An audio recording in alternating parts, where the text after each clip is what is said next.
Dans le dernier épisode, Zoé et Elliot ont découvert la mer de glace. Au fur et à mesure de leur avancée dans ce lieu magique, ils découvrent un message que leur partage Bip Bop. Dans une grotte occupée pendant près de 400 000 ans, vous trouverez votre prochaine étape. Alors, direction la deuxième destination. Est-ce que vous êtes prêts à continuer l'aventure et à tester une nouvelle fonctionnalité de la machine, le voyage dans le temps ?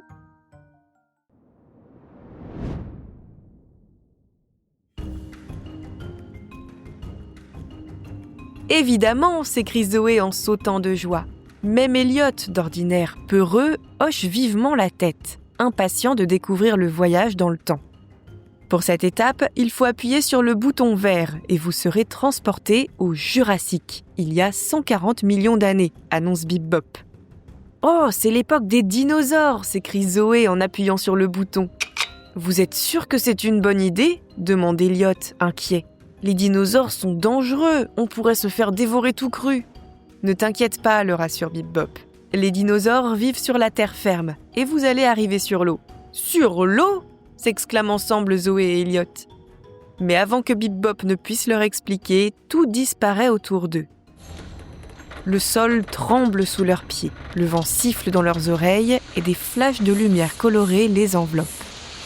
Elliot attrape la main de sa sœur et ferme les yeux. Ce n'était peut-être pas une bonne idée.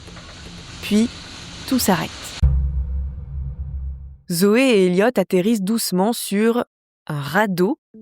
Ébahis, ils regardent autour d'eux. Ils se trouvent au milieu d'une mer. Bip Bop, on est où là ?» s'étonne Zoé, pas très rassurée. « Bienvenue aux Gorges du Verdon », annonce la machine d'un air enjoué tandis que le bouton violet clignote vivement. Elliot fronce les sourcils. « Les Gorges du Verdon ? Mais c'est censé être un canyon avec une rivière et des falaises, pas une mer !»« Tu as raison », répond Bip Bop. Mais il y a 140 millions d'années, la région était recouverte par une mer peu profonde. Donc, les gorges n'existaient pas encore, demande Elliot.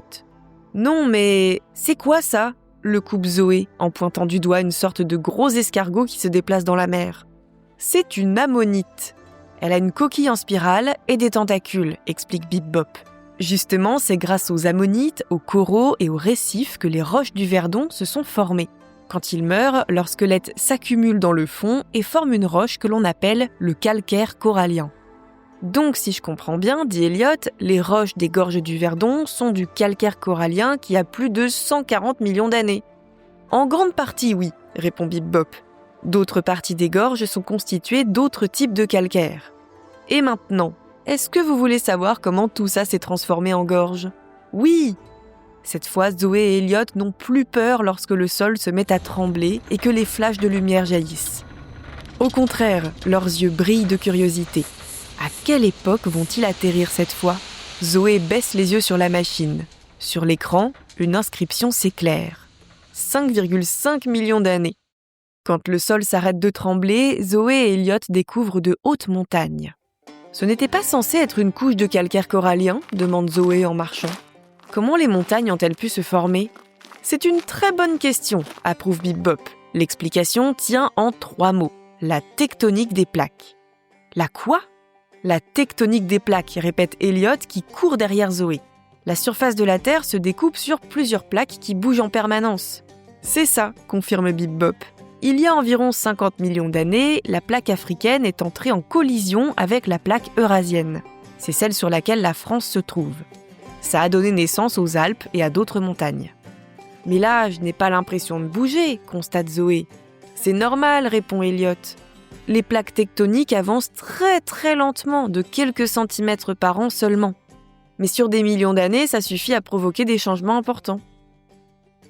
D'un coup, Zoé arrête de marcher. Devant eux, d'immenses falaises tombent à pic, comme une cicatrice géante creusée dans la montagne.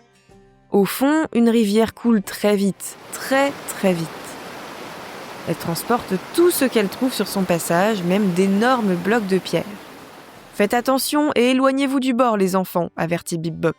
Les pentes sont instables et les falaises peuvent s'effondrer à tout moment. Elliot blêmit et obéit aussitôt.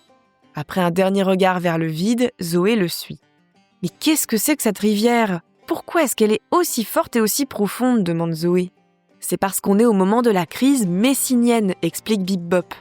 Entre 5,97 et 5,33 millions d'années avant notre ère, le détroit de Gibraltar s'est fermé. Le problème, c'est qu'il relie la mer Méditerranée et l'océan Atlantique. Alors quand il a fait très chaud, la mer s'est évaporée et le niveau a baissé. En quelques dizaines de milliers d'années, la mer est devenue un désert de sel avec quelques lacs au fond. Mais du coup, c'est quoi le rapport avec la rivière ? Demande Elliot en remettant en place ses lunettes. Les rivières veulent toujours couler vers le point le plus bas. Alors, elles ont creusé très profondément dans la roche pour pouvoir atteindre ce niveau. C'est comme ça que sont nées les gorges du Verdon. Puis, le détroit de Gibraltar s'est rouvert, l'eau est revenue mais les gorges sont restées. Aujourd'hui, l'érosion continue. La rivière abîme encore la roche des falaises, mais beaucoup plus lentement. On peut retourner à notre époque pour voir à quoi elle ressemble, demande Zoé les yeux brillants. Aussitôt dit, aussitôt fait. À ton avis, Zoé et Elliot vont-ils arriver à leur prochaine étape ? Tu le sauras dans le prochain épisode. À très vite.